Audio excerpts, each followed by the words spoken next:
Stephanie, she reached out to us through our website and she wants to learn, she want to search for her background. She said she has something to do with Yoruba. A round of applause for her. Well, I just recently, I was born and raised here, but I just recently found out that my bloodline is from Nigeria and Yoruba.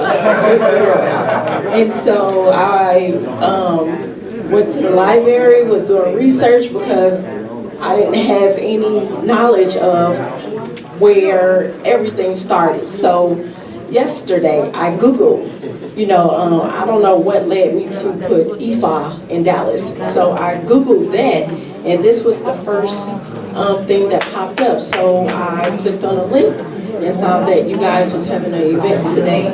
And I reached out to Ola, and he told me to come and be a part. Here you are.